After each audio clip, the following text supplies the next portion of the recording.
phone နဲ့ YouTube channel ဖွင့်နေအသေးစိတ်ကိုကျွန်တော်တဆင်ချင်းစီရှင်းပြပေးသွားမှာပဲဖြစ်ပါတယ်ကျွန်တော်ဒီ phone တွေထဲမှာဒီ YouTube app တို့ပါတော့ပါတယ်ဗောနော်ဒါပေမဲ့ကျွန်တော်အဲ့ရနေပြီးမှ YouTube channel တွားပြီးတော့ဖွင့်လို့အဆင်မပြေပါဘူးအဲ့တော့အရင်ဆုံးကျွန်တော်တို့ရဲ့ phone မှာ Chrome ကိုတွားပေးရပါမယ်အကယ်၍ iPhone သမားတွေကလည်းဒီ Safari ကိုတွားလဲရတယ်ဗောနော်ဒီမှာတော့ iPhone နဲ့ Android ကိုအဆင်ပြေအောင်လို့ကျွန်တော် Chrome ကနေပဲပြပေးပါမယ် Chrome က search box ထဲမှာအရင်ဆုံး youtube.com ဆိုပြီးတော့ရိုက်ရှာလိုက်ပါဟုတ်ပြီဒါဆိုရင်ကျွန်တော် YouTube ကိုရောက်သွားပြီဒါပေမဲ့အရေးကြီးတဲ့အချက်တစ်ချက်ရှိတယ်ကျွန်တော်ဒီကနေပြီးတော့ channel ဖွင့်လို့အဆင်မပြေဘူးပေါ့နော်ကျွန်တော်ကဒါကတော့ phone mobile version ဖြစ်နေရပါတော့ဒီကောင်ကိုကျွန်တော်တို့ကဒီ desktop site ပြောင်းပေးရမယ်ဘယ်လိုပြောင်းရမလဲဆိုတော့ဒီဘက်တောင်ဆုံးမှာကျွန်တော်အဆက်လေး30ရှိဒါလေးကိုနှိပ်လိုက်နှိပ်ပြီးဆိုတာနဲ့ဒီမှာကျွန်တော်တို့ဒီမှာ desktop site ဆိုတဲ့ဟာလေးရှိရဒါလေးကိုချက်လောက် check လုပ်လိုက်ဒီအပေါ်ဆုံးမှာဒီမှာ icon လေးရှိရတယ်လားဒါလေးကိုချက်နှိပ်လိုက်ပြီးဆိုတာနဲ့ဒီမှာ setting ဆိုတဲ့ဟာလေးရှိရဒါလေးကိုနှိပ်လိုက်ပါအရင်သေးနေပါတော့ကောင်ကိုချက်နေတယ်ဆိုရင်ဒီလိုလေးဆွဲပြီးတော့ချက်လိုက်ပါဒီအောက်မှာဆိုရင်ကျွန်တော် create new channel ဆိုတဲ့ဟာလေးကိုနှိပ်လိုက်ပါဒီမှာကျွန်တော်ကစပြီးတော့ channel name လေးကိုပေးပါမယ်ဒီမှာတော့ကျွန်တော်အလွယ်တကူပဲမြန်မာလိုပဲပေးလိုက်ပါတော့မယ်စားမယ်သွားမယ်ပေါ့ပြီးရနဲ့ဒီမှာအမှန်ချက်လေးရှိပါတယ်ဒါလေးကိုတစ်ချက်ထောက်လိုက်ပါပြီးရနဲ့ create ကိုဆက်နှိပ်လိုက်ပါယေးဒါဆိုလို့ရှိရင်တော့ဒီမှာကျွန်တော်တို့ရဲ့ YouTube channel လေးကတော့ထောင်းပြီးတော့ရဖြစ်ပါတယ်ဟုတ်ပါတယ်ဒါပေမဲ့ဒါကဘာမှမဟုတ်သေးပါဘူးအခုလာမယ့်အဆင့်တွေမှာပို့ပြီးတော့အရေးကြီးတဲ့အဆင့်တွေဖြစ်ပါတယ်ကျွန်တော်တို့ရဲ့ channel ကို customize လုပ်ရမယ် setting တွေချိန်ရပါမယ်ဒီ setting ချိန်တာတွေကလုံးဝကိုအရေးကြီးပါတယ် customize channel ဆိုတဲ့ဟာလေးရှိပါဒါလေးကိုနှိပ်လိုက်ပါကျွန်တော် YouTube Studio ရောက်သွားပြီဖြစ်ပါတယ် Okay continue ကိုဆက်နှိပ်မယ် Okay ဒီမှာအဆက်လေး30ရှိရပါဒီကောင်လေးကိုနှိပ်လိုက်ပြီဆိုတော့ကျွန်တော်တို့ဒီမှာအဓိကလောက်ရမှာကဒီအောက်မှာ customization ဆိုတဲ့ဟာလေးရှိတယ်ဒီကောင်လေးကိုကျွန်တော်တို့တစ်ချက်နှိပ်ရမယ်ဆိုတော့အရင်ဆုံးကျွန်တော် customize လုပ်ပြီးဆိုတော့ကျွန်တော်ဒီဘက်ဘေးမှာဒါ banner ပေါ့နော် banner ဆိုတာကဘာကိုပြောချင်တာလဲဆိုတော့ကျွန်တော်တို့ရဲ့ဒီ YouTube channel home page ကိုလာလိုက်ပြီဆိုတာနဲ့တွေ့နေရတဲ့ banner လေးပဲဖြစ်ပါတယ်ဒီ banner ကကျွန်တော်ဒီမှာထည့်ပြီးတော့ရှင်းပြပြီးလို့မရအောင်အချိန်ယူရတယ်ဒီ banner ကိုဘယ်လိုလုပ်ရလဲဆိုတာလည်းကျွန်တော်သိချင်လို့ရှိရင်တစ်ချက်လောက်လေးပြောပြပေးပါပြီးရတဲ့ဒီအောက်မှာကျွန်တော် picture ဒါတော့ profile ပေါ့နော်ကိုယ့်ရဲ့ profile ပုံလေးထည့်လို့ရဒါကတော့ကျွန်တော်ဒီမှာထည့်လိုက်ပါမယ်ဘာမှမကတ်တဲ့အတွက်ကြောင့်မလို့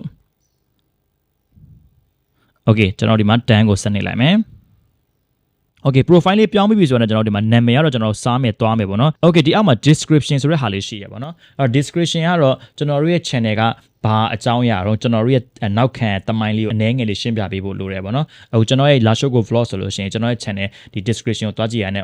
လွယ်ကူလေးလာနီးပညာသင်ခန်းစာများဆိုပြီးတော့တွေ့ပါလိမ့်မယ်ဒါကတော့ကျွန်တော်ရဲ့ description ပေါ့နော်ဒီမှာတော့စားမယ်သွားမယ်ဆိုတဲ့အတွက်ကြောင့်မလို့ကျွန်တော်ကအစားတောင်းနဲ့ပတ်သက်တာပဲပေါ့နော်ဒီမှာလည်းကျွန်တော်ဒါပဲထပ်ရေးလိုက်ပါမယ်စားမယ်သွားမယ်ပြီးတော့တခြားဘာတွေရှိသေးတော့အများကြီးပဲဗျာကိုယ့်ရဲ့ channel နဲ့ကိုက်ညီတဲ့ဟာကိုရေးလို့ရပါတယ်ဆိုတော့ပြီးပြီဆိုတော့ဒီအောက်မှာ links လေးရှိရပေါ့နော်ဒီမှာကိုယ့်ရဲ့ Facebook page တွေပါရှိရဆိုလို့ရှိရင်ကျွန်တော်ဒီ link ကနေပြီးတော့တွားထည့်လို့ရတယ်ထည့်မယ်ဆိုလို့ရှိရင်ဒီမှာ add link ဆိုတာလေးကိုနှိပ်လိုက်မယ်ဒီမှာကျွန်တော်ခေါင်းစဉ်လေးပေးလိုက်မယ်ဒီမှာတော့ကျွန်တော်ရဲ့ channel ပေါ့နော် La Show Go Vlog ဆိုပါစို့ဆိုတော့ဒီဘက်ပြီးမှာ URL ရှိတယ် URL ကတော့ရှင်းပါတယ်ကျွန်တော်ရဲ့ Facebook ကိ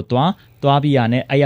URL လေးကို link လေးကိုယူပြီးရနဲ့ကျွန်တော်ဒီထဲကို paste ထည့်လိုက်ရုံပါပဲပြီးရနဲ့ဒီအောက်က watermark ပေါ့ watermark ကလည်းကျွန်တော်တို့ကဒီ Canva နဲ့တွားပြီးတော့လုပ်လို့ရပါတယ် watermark ကတော့အခုတွေ့နေရတဲ့ပုံစံလေးပေါ့နော်ကျွန်တော်တို့ channel ကိုလာပြီးရနဲ့ဒီမှာဆို subscribe ဆိုတာလေးကိုနှိပ်လိုက်ပြီဆိုတာနဲ့ကျွန်တော်တို့ channel ကို subscribe လုပ်ပြီးသားပဲဖြစ်ပါတယ်ဒီနေရာမှာ subscribe မထည့်ချင်ဆိုတော့ကိုယ့်ရဲ့ဒီ channel logo ကိုယ့်ဘက်ကို design လေးဆွဲပြီးရနဲ့လည်းထည့်လို့ရပါတယ်ဒီလို channel subscribe လေးဘယ်လိုလုပ်ရလဲဆိုတာလည်းအသိချင်လို့ရှိရင်ကျွန်တော်တစ်ချက်လောက်ပြောပြခဲ့ပြီပေါ့ကျွန်တော်နောက်ထပ် video တွေမှာထပ်ပြီးတော့အသေးစိတ်လေးတင်ပေးသွားပါမယ်ဒီမှာတော့ကျွန်တော်ရှေ့မှာဆိုလို့မပြခဲ့တော့ပါဘူးကြော်သွားလိုက်ပါမယ်ဒီ setting တွေချိန်ပြီးတဲ့ဒီတိုင်းနောက်တစ်မျက်နှာကိုကျွန်တော်သွားလို့မရပါဘူးအရေးကြီးတဲ့အချက်တစ်ချက်ရှိပါတယ်ဒီအပေါ်ဆုံးမှာဒီမှာ publish ဆိုတဲ့ဟာလေးရှိပါတယ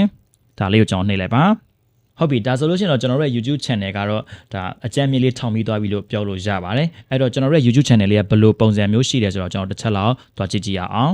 အဲ့တော့ကိုယ့်ရဲ့ YouTube channel ဘယ်လိုပုံစံမျိုးဖြစ်မဖြစ်ဆိုတာသိချင်လို့ရှိရင်ကျွန်တော်ဒီဘက်အပေါ်ကိုလာခဲ့ဒီအပေါ်မှာ icon လေးရှိရဒါလေးကိုနှိပ်လိုက်ဒီမှာ your channel ဆိုတဲ့ဟာလေးရှိရဒါလေးကိုတစ်ချက်နှိပ်လိုက်ပါဒါဆိုလို့ရှိရင်တော့ကျွန်တော်စားမယ်သွားမယ်ဆိုပြီးတော့ဒါကျွန်တော်ရဲ့ channel လေးဒီမှာပေါ်နေရပဲဖြစ်ပါတယ်ဆိုတော့subscribe လုပ်ထားလိုက်ပေါ့ဗျာဒီမှာလောလောဆယ် subscribe ထားလိုက်ပြီဟုတ်ပြီနော်ဒါကတော့ကျွန်တော်တို့ရဲ့ channel ပေါ့နော်ပြီးရတယ်ကျွန်တော်တို့ဒီမှာ video တွေစပြီးတော့တင်ရတော့မယ် video တွေဘယ်လိုတင်ရမလဲဆိုတာလည်းကျွန်တော်ဒီမှာအနည်းငယ်လေးတော့ရှင်းပြပေးလိုက်ပါမယ်အဲ့တော့ကျွန်တော် video စတင်မယ်ဆိုလို့ရှိရင်ကျွန်တော်ဒီမှာ manage video ဆိုတဲ့ဟာလေးကိုနှိပ်လိုက်ပါအပေါင်းလက္ခဏာလေးဒီအောက်မှာရှိပါတယ်ဒါလေးကိုနှိပ်ပေးလိုက်ပါပြီးရတဲ့ကျွန်တော်ဒီမှာadd ဆိုတဲ့ဟာလေးကိုနှိပ်လိုက်မယ် ပြီးရနဲ့အလောက်ကိုနှိပ်လိုက်ပါဒါဆိုလို့ရှိရင်တော့ကိုယ့်ရဲ့ဖုန်းထဲမှာ edit လုပ်ပြီးသားရှိရဲ့ဗီဒီယိုတင်လို့ရမှာပဲဖြစ်ပါတယ်အဲ့တော့ဒါပေမဲ့ဒီတိုင်းကျွန်တော်တင်လို့မရသေးဘူးပေါ့နော်ဘာလို့လဲဆိုတော့ဒီလိုမတင်ခင်မှာကျွန်တော်ဗီဒီယိုတေးချာ edit လုပ်နိုင်ရမယ်ပြီးပြီဆိုရင်တင်ပြီဆိုတော့ကျွန်တော် thumbnail တွေထည့်ရမယ် thumbnail ဆိုတာကလည်းကျွန်တော်ဗီဒီယိုမကြည့်ခင်အရှိမပေါ်လာတဲ့ဟာလေးပေါ့နော်ပြီးရနဲ့ကျွန်တော် title လေးတွေဆွဲဆောင်မှုရှိအောင် description လေးဘယ်လိုထည့်ရမယ်ဒါတွေကိုလည်းကျွန်တော်နောက်ထပ်ဗီဒီယိုတွေမှာအသေးစိတ်လေးထပ်ပြီးတော့သိချင်တယ်ဆိုရင်ရှင်းပြပေးသွားမှာပဲဖြစ်ပါတယ်အဲ့တော့ဗီဒီယိုတင်တော့မယ်ဆိုကျွန်တော်ရဲ့ video edit ကကောင်းဖို့လိုတယ်ဗီဒီယိုတွေကိုကျွန်တော်ဖုန်းနဲ့ဘယ်လို edit တယ်ဆိုတာကိုလည်းအသေးစိတ်ရှင်းပြပေးထားတယ် CapCut နဲ့ video editing လုပ်နေဆိုတော့ကျွန်တော်ရဲ့ဒီ video လေးကလည်းမိတ်ဆွေတို့အတွက်1000 တနည်းနဲ့အသုံးတဲစေမှာပဲဖြစ်ပါတယ် okay အားလုံးကျွန်တော်တို့နောက်ထပ်ဗီဒီယိုမှာပြန်ဆုံကြမယ်နော် bye bye